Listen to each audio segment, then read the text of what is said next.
নমস্কার বন্ধুরা, আমি আপনাদের সামনে পিএম কিষাণ প্রকল্পের ভেরিফিকেশন নিয়ে একটু তথ্য দিতে ভিডিওটা নিয়ে আসলাম। আপনারা দেখুন, আপনারা সবাই জানেন পিএম কিষাণ প্রকল্পের ভেরিফিকেশন শুরু হয়ে গেছে এবং এই ভেরিফিকেশনে কারা করতে পারবে আপনারা জানেন। যারা কৃষক বন্ধু মানে স্টেট গভর্নমেন্টের কৃষক বন্ধু পাচ্ছে তাদেরকে ভেরিফিকেশন করতে হবে।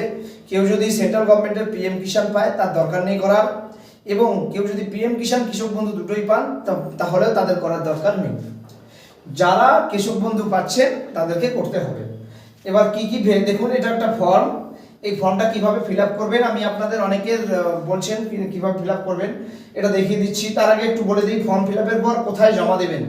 এই দেখেন, এটা আমাদের দিনহাটা 1 নং এডিও অফিসের বিজ্ঞপ্তি। সেখানে বলা হয়ে গেছে যে রিভেরিফিকেশন আপনাকে করতে হবে এবং আপনি এই রিভেরিফিকেশন কোথায় করবেন এবং কি ডকুমেন্ট জমা দেবেন, এটা অফিসিয়াল একটা বিজ্ঞপ্তিতে বলা হয়েছে। দেখুন, নিজ স্বাক্ষরিত ভোটার কার্ডের জেরক্স, সেই সঙ্গে স্লিপ তথ্য এবং AC pass number, serial number.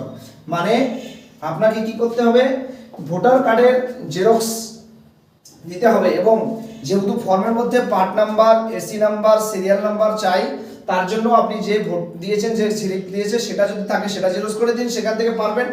অথবা আমি আপনাদেরকে দেখিয়ে দেব কিভাবে আপনি আপনার ভোটার কার্ডের তথ্য, পার্ট নাম্বার, সিরিয়াল নাম্বার কোথা থেকে ডাউনলোড করবেন, সেটা আপনি ওখান থেকে ডাউনলোড করে কিন্তু আপনি প্রিন্ট আউট করে সাজিয়ে দিতে পারেন।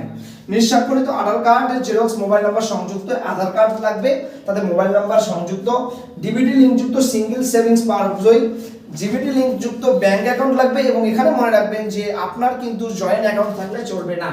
আপডেট জমির পর্চা, খতিয়ান জেরক্স, মানে আপনার জমির যে খতিয়ান বা পর্চা সেটা জেরক্স, আধার সংযুক্ত মোবাইল নাম্বার, স্বামী স্ত্রীর পৃথক পৃথক মোবাইল নাম্বার, মানে আপনার আধার সংযুক্ত মোবাইল নাম্বার দেবেন।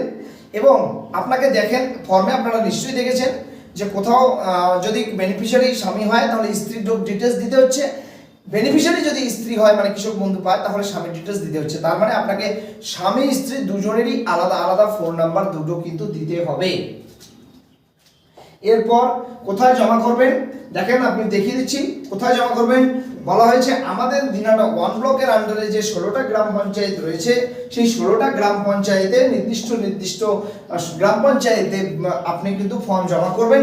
সংশ্লিষ্ট গ্রাম পঞ্চায়েত কর্তৃক অনুমোদিত অফিসিয়াল উক্ত ফর্ম বিতরণ এবং জমা করবেন। মানে আপনি অফিস থেকে ফর্ম পাবেন এবং ফর্ম জমা দিতেও পারবেন। কবে থেকে?